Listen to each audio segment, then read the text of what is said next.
ओम नमो ओंकारेश्वर देवताय नमः. ओम नमः शिवाय. ओम नमः शिवाय. अवधूत चिंतन श्री गुरुदेव दत्त.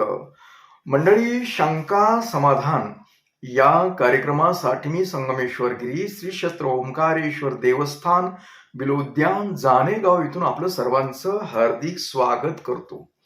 मंडळी, मी उपवास करतो. आता जवळजवळ माझ्या संबंधित जी व्यक्ती आहेत, शिष्यमंडळी आहेत, त्यांच्यापर्यंत पोहोचलेला आहे आणि त्यांनी बरेच इच्छा व्यक्त केली की महाराज, माझं पाय दुखतात, कुणी पोटाची चरबीबद्दल बोलतं, कुणी मग आणि उपवास तुम्ही केलेला त्याच्यामुळे तुमची जे पोटावरील चरबी वगैरे इतकं दाखवली, आम्ही तो व्हिडिओ पाहिला म्हणले. तर आता आम्ही काही तुमच्यासारखं महिनाभर बिना अन्न पाण्याचं वगैरे अशा काही गोष्टी काही करू शकत नाहीत असं. पण मी अन्न घेत नाही, फराळ करत नाही, फळं खात नाही, एवढंच आहे. पाणी पितो. लक्षात घ्या, बिना अन्न पाण्याचं असं काही मनात आणू नका. पाणी भरपूर पितोय मी. पाण्यानंच पोट भरतो. पण फक्त अन्न फराळ जे आहे, फळं वगैरे खात नाही. तुम्ही माझ्यासारखं काही करू नका. आता मी जवळजवळ आज 11वा दिवस आहे, म्हणजे तो बी आता संपत आलाय ना. तर मी आहे का नाही तुमच्याशी चांगलं बोलतोय ना, मी आहे का माझ्यात काही एवढं झालं थोडंफार किंचित आता होणारच नव्हतं. शेवटी मी माणूसच आहे, थोडंफार गरज असते, पण मी आहे तंदुरुस्त बऱ्यापैकी. तर बऱ्याच जणांनी व्यक्त केली की आम्हाला एखादा 1-2-3 दिवसाचा उपवास करण्यासारखं सांगा, जेणेकरून आम्हाला थोडंसं बरं वाटेल आणि शिव उपासना केल्याचं फळ मिळेल आम्हाला चांगलं, असं विचारलेलं आहे. तर मी तुम्हाला आज व्यवस्थित 1-2 दिवसाचा उपवास सांगू शकतो. तसं तर योग सांगायचा म्हणजे उद्या सोमवार आहे, शिव उपासनेचा दिवस आहे. पण तुम्ही मंडळी काय करता, संध्याकाळी जेवण करता. ते करायचं नाही. आता दुसरी गोष्ट कोणती, त्यानंतर प्रदोष आलाय मंगळवारी. आता एक योगायोग, तुम्ही केलेल्या प्रश्नाचं उत्तर द्यायला मला पण सोपं गेलं. कारण असा योग आलाय की तुम्हाला सलग 2 दिवस चांगल्या प्रकारे उपवास करता येतो. पण हे उपवास कुणी करायचे तेवढं सांगतो मी. तुम्ही जर वीक असाल, आजारी असाल, तर तो काही उपवास करू नका तुम्ही. आणि तुम्ही तंदुरुस्त पाहिजेत. आणि लहान मुलांनी वगैरे काही करायची गरज नाही. फक्त हे वयस्कर, समजा 30-35-40च्या पुढे गेलेले आहेत, त्यांच्यासाठीच फक्त उपवास आहे. कारण अनावश्यक अंगावरली चरबी वाढते, ते नाहीशी होते, यासाठी करायचं. आणि विशेष म्हणजे शिव उपासना होते चांगल्या प्रकारे. कारण दोन्हीही वार कसे आलेत, सोमवारी आपण तर शिव उपासनेचा उपवास करतो सोमवार, त्यानंतर प्रदोष आलेला आहे. त्याच्यामुळे हा योग चांगला आहे. तुम्ही फक्त आता काय करायचं, तुमची इच्छा आहे ना उपवासच करायची, माझ्यासारखं तुम्ही महिनाभर करू नका, तो विषय नाही. कारण मला सवय लागलेली खूप दिवसापासून याच्यात असल्यामुळे. पण तुम्ही नवीन आहेत, तर तुम्ही फक्त आता काय करायचे, 2 दिवसाचेच फक्त उपवास करायचे. पण कसे करायचे, चांगले उपवास करायचे. बघा तुम्हाला नक्कीच बरं वाटणार आहे. जे तुमच्या अंगावर अनावश्यक चरबी आहे ती बऱ्यापैकी थोडी तरी कमी होईल.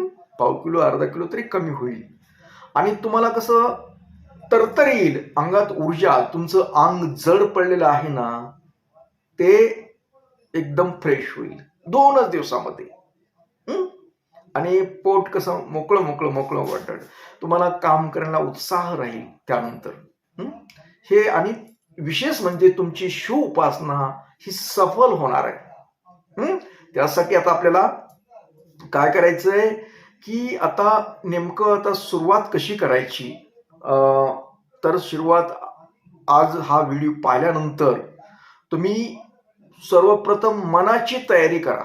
मनाची तयारी म्हणजे काय, की तुम्ही मनामध्ये ठरवा की मला हे 2 दिवस चांगल्या प्रकारे उपवास करायचा आहे, फराळ करायची नाही, फळ खाणार नाही, कुठलं म्हणजे खाणं म्हणजे काहीच करणार नाही, तोंडात दुसरं खाद्यपदार्थ कसला टाकणार नाही, हे मनामध्ये फिट्ट करा. आणि दुसरी गोष्ट म्हणजे ब्रह्मचार्याचं पालन करावं लागेल. कारण ब्रह्मचार्याचं पालन का करायचं असतं, ह्याचं देवासाठी नाही, हे तुमच्या शरीरासाठी. काय होतं, ब्रह्मचार्याचं पालन नाही केलं तर तुम्हाला भूक लागण्याची दाट शक्यता असते. तर त्यासाठी एक मानसिक तयारीमध्ये आजच तुमचे काही संबंध वगैरे काही असतील, तुमचे शारीरिक संबंध तुमच्या पती पत्नी मधले, ते आजच बंद करावे लागतील. कारण दुसऱ्या दिवशी ऑटोमॅटिकली भूक लागण्याची शक्यता राहते. म्हणून आजच तुम्ही बंद करावं लागतील. ब्रह्मचार्याचं पालन आजपासून चालू करायचं. तर पहिली गोष्ट संबंध ठेवणं बंद. पुन्हा दुसरी गोष्ट मानसिक तयारी तुमची झाली. त्यानंतर काय करायचं आपल्याला, आता मनाची तयारी झाली. आता सकाळी उठल्यानंतर शिवपूजा करा. शिवपूजा आपली नेहमीप्रमाणे सोमवारची शिवपूजा, कोणी मनोकामना पूजा करत असेल ते पूजा करून घ्या. आणि आता तुम्ही तुमच्या कामाला लागा. पण कधी लागायचं कामाला, शिवपूजा झाली की पाणी पिऊन घ्या. आता बऱ्याच जणांनी विचारलंय की आम्हाला लिंबू पाणी सहन होत नाही, सर्दी होती, काय होतं. तर तुम्हाला जर सर्दी होत असेल, काही असेल, तर सकाळी काय करा, तुम्ही उठल्यानंतर तोंड धुतलं की गरम पाणी 1-2 ग्लास प्या, त्यात लिंबू टाकून. म्हणजे काय होतं, आपला जो कोटा आहे तो जरा साफ व्हायला चालू होतो. त्यानंतर पूजा वगैरे झाल्यानंतर परत आपलं साधं पाणी प्या, लिंबू टाकू नका. लिंबू नाही टाकलं तरी चालतं. जेवढं पाणी पिता येईल तुम्हाला जर नेहमीप्रमाणे भूक लागली असेल, काही लागते, सवय असते नाश्ता वगैरे, तर ते पाणी जर तुम्ही 1, 2, 3, 4 काय ग्लास, मी आता 4 ग्लास बी पिऊ शकतो. ते तुम्हाला तेवढं जमतं का नाही तुमच्या इच्छानुसार, पण जास्तीत जास्त पाणी प्या. तुम्ही जास्तीत जास्त पाणी पिल्यानंतर पोट तुमचं भरल्याने वाटेल, ढेकर येईल तुम्हाला जेवण केल्यासारखं. की मग आता तुम्हाला शक्यतो चहा तर घेऊच नका, म्हणजे आपल्याला एकदम रिकामा करा, त्याच्यामुळे चहा वगैरे काही घेऊ नका तुम्ही, आणि चहाची तलब पण होणार नाही तुम्हाला. झालं की पाणी पिलात की तुमचे कामं काय आहेत ते नेहमीप्रमाणे, अगर तुम्हाला जॉब वगैरे काय करायचं असेल ते घरगुती कामं करत राहा. काही त्रास, थोड्या वेळानं 1-1.5 तासानं 2 तासानं तुम्हाला भूक लागली म्हणून वाटलं, काही जाणवलं, मनात जर मनाची तयारी असेल ना तर काही लागणार नाही. जरी लागली तर परत एकदा 1-2 ग्लास पाणी प्या. प्या पाणी. जेव्हा जेव्हा तुम्हाला भूक लागली, काहीतरी खावंसं वाटेल, तेव्हा फक्त पाणी प्यायचं. लिंबू घ्यायचं नाही. तुम्हाला सर्दी होते ना, नका घेऊ, काही अडचण येत नाही. काही नाही, फक्त पाणी पित राहा. की जेव्हा आठवण होती तेव्हा पाणी पित राहा. आणि जर अशक्तपणा जर वाटायला, समजा अशक्तपणा एखाद्या दिवस वाटायला तुम्हाला 3-4 वाजता काही, तर त्यावेळेस बरी तुम्ही लिंबू सरबत घ्या. त्याच्यामध्ये समजा 1 ग्लासभर जर घ्यायचं ठरलं तर 1 चमचा 1.5 चमचा तुमच्या आवडी अनुसार साखर टाका, असं चिमूटभर मीठ टाका, आणि तो ग्लासातलं पाणी गुटगुट पिऊन टाका. परत पाणी प्या. त्याच्यावर तुमची तरतरी अजून परत एकदा चालू झाली. हे अशा रीतीनं तुम्ही पूर्ण दिवस करू शकता. झाला आजचा दिवस, सोमवार संपला. आता उद्याच्याला मंगळवारी तेच करायचं. सकाळी उठलं की गरम पाणी 1-2 ग्लास काय प्यायचे तुम्हाला ते प्या. त्यानंतर पूजा वगैरे करून पुन्हा अजून साधं पाणी पित राहा. पाणी पित राहा. अशक्तपणा काही वाटेल तर लिंबू सरबत घ्यायचं. अशक्तपणा आणि लिंबू सरबत नसेलच तुम्हाला जमतच नसेल तर चहा घेऊ शकतात. तुम्हाला जर अशक्तपणा वाटायला तर चहा घ्या तुम्ही. कारण मी सुद्धा घेतो, पण माझा दीर्घकाळ उपवास असल्यामुळं मला चहा घ्यावा. मी फक्त एवढं की कमी प्रमाण झालंय. सकाळी जर वाटलं सकाळी 1 घेतो, दुपारी अथवा संध्याकाळी, असं 2-3 टाइमच घेतो. अगोदर पूर्वी जास्त घेत होतो, म्हणजे उपवासाच्या अगोदर 5-6 वेळेस होता, पण आता बंद केला ते पण. अशा रीतीनं तुम्ही उपवास केला 2 दिवसाचा. आता उपवास सोडताना बुधवारी काय करायचं, तुम्हाला उपवास सोडायचा आहे ना, तर कृपया तुम्हाला सांगतो की गच काही खाऊ नका. उपवास सोडायचा ना एकदम, तर एकदम खाऊ नका. अगोदर लिंबू सरबत अथवा कुठला फळाचा रस असेल तो घ्या थोडासा. पुन्हा थोड्या वेळानं काहीतरी थोडंसं काहीतरी खा, थोडंसं. पुन्हा थोड्या वेळानं थोडं जसं हे होईल ना, तसं थोडं कधी-मधी आणि मग थोडंसं बरं वाटेल ना, की मग थोडंसं जेवण करा. पण जास्त एकदम करू नका. एकदम जास्त केल्यानंतर थोडासा प्रॉब्लेम येऊ शकतो. जर आता ही गोष्ट केल्यानंतर तुमचे शारीरिक आणि मानसिक बदल काय होतात हे मी तुम्हाला सांगतो. अशा रीतीनं जर 2 दिवसाचा तुम्ही उपवास केला, पहिली गोष्ट, तुमचे जर पाय दुखत असतील ना, पाय जड पडले असतील ना, ते पाय दुखणं जवळजवळ 50% तुमचं बंद होऊन जाईल. तुम्हाला बसाय उठायला जो त्रास होत होता ना भरपूर, तो त्रास बऱ्यापैकी कमी होईल. बऱ्यापैकी एकदम 100%, कारण तुम्ही 2 दिवसाचा उपवास करायला, त्याच्यामुळे मी पूर्ण गॅरंटी देत नाही 100%. तरी 50% तुमच्या बसण्या उठण्याचा जो त्रास असेल तो दूर होईल. परत तुमचं समजा काही अंगामध्ये जडपणा असेल, मोकळं वाटत नसेल, तो पूर्ण निघून जाईल तुमचा. एक काम करण्यासाठी एक चांगल्या प्रकारे ऊर्जा येईल तुम्हाला.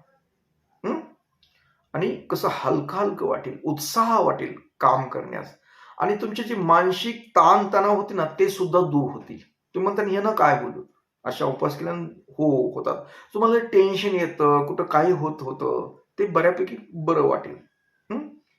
आणि सगळ्यात महत्त्वाचं, तुमचं जी शिवाची भक्ती आहे, त्या भक्तीमध्ये एक चांगल्या प्रकारचं फळ मिळेल. तर अशा रीतीनं तुम्ही हे 2 दिवसाचे उपवास करा. आणि कोण उपवास करणार आहे ते मला अवश्य सांगा, म्हणजे माझ्या संपर्कात राहा. मग मी तुम्हाला काही वेळोवेळी सांगेल की बाबा काय होईल तर काय करायचं. तर तुम्ही 100% जर उपवास करणार असतील तर तुम्ही मेसेज करून आम्ही करणार आहेत म्हणून सांगा. कारण माझी शिष्यमंडळी आहे, काही आता सध्या 2-3 मंडळी आता महिन्याचे करायला लागलेत, पण त्यांना मी काहीतरी फळ वगैरे खा म्हणून सांगितलेलं आहे. कारण माझं वेगळं आहे, मला सवय लावलेली मी माझ्या शरीराला उपवास करण्याची, तशी बऱ्याच जण सवय नसते. आणि सुरुवातीचे 2 दिवसाचे जर तुम्ही उपवास केले आणि तुमच्यामध्ये जर खरंच बदल झाला, तर पुन्हा नंतर आपण अजून एखाद्या दिवसाचा वाढवायचा, नंतर काही दिवसानं परत 4 दिवसाचा करायचा. असे स्टेप बाय स्टेपनं वाढवले तर तुम्ही जर 8 दिवसाचे केले उपवास, तर तुमच्या शरीरातले जी रोग आहेत, बारीक छोटे मोठे रोग असतात, ते दूर होतात. आता काही जणांनी प्रश्न पण केलेला आहे की आम्हाला शुगर आहे, तर शुगर असल्यास उपवास करू नका असे डॉक्टर सांगतात. त्याचे कारण ते डॉक्टरला माहित असेल. मी काही डॉक्टर नाही, मी एक अनुभवी माणूस आहे फक्त. तर शुगर जर तुम्हाला होत असेल काही प्रॉब्लेम, तर तुम्ही काय करायचं, गोळी खाऊ नका. म्हणजे 2-3 टायमाच्या गोळ्या असतील तर एकच टायमाची खा. आणि जर तसं काय वाटलं तर गोळी खा. साखर थोडीशी, जर शुगर लेवल खाली आले, चक्कर वगैरे येईल तर अशा प्रकार करा. आणि कुणी अजून इतर बी कुणी सांगेल की आम्हाला औषधं चालू इथं कुठल्या तरी कशाचे, तर औषधं सुद्धा थोडंसं 2 दिवसासाठी थोडंसं ही कमी करा. आणि जरी खायचंच ठरलं तर थोडंसं लिंबू पाणी वगैरे करून हे करा. आणि खायचंच असलं तर एखादं फळ खा, परवानगी, तुम्ही रुग्ण असाल तर. तर तुम्ही जर चांगले असाल आणि तुमच्या पोटावर चरबी, अगर इतर चरबी काय वाढली, तर बऱ्यापैकी तुम्हाला हलकं वाटणार आहे. 100% तुमचं काम होणार. देवाकडे जाण्याचं जे आहे, तुमची देवाकडली जी ऊर्जा आहे, शिवाची ऊर्जा, ही नक्कीच तुम्हाला मिळून जाईल. आणि शिवाचा आशीर्वाद तुम्हाला सदैव तुमच्या पाठीशी राहील आणि तुम्ही सुखी, समाधानी, आनंदी व्हाल. कारण शिव उपासना ही कडक केल्यानंतर त्याचं फळ नक्कीच मिळत असतं. तर असो मंडळी, याबद्दल काही शंका वगैरे असेल तर जरूर सांगा. आणि आता आपला निरोप घेण्याची वेळ झालेली आहे, तर निरोप घेतो. ओम नमो ओंकारेश्वर देवताय नमः. ओम नमः शिवाय नमः.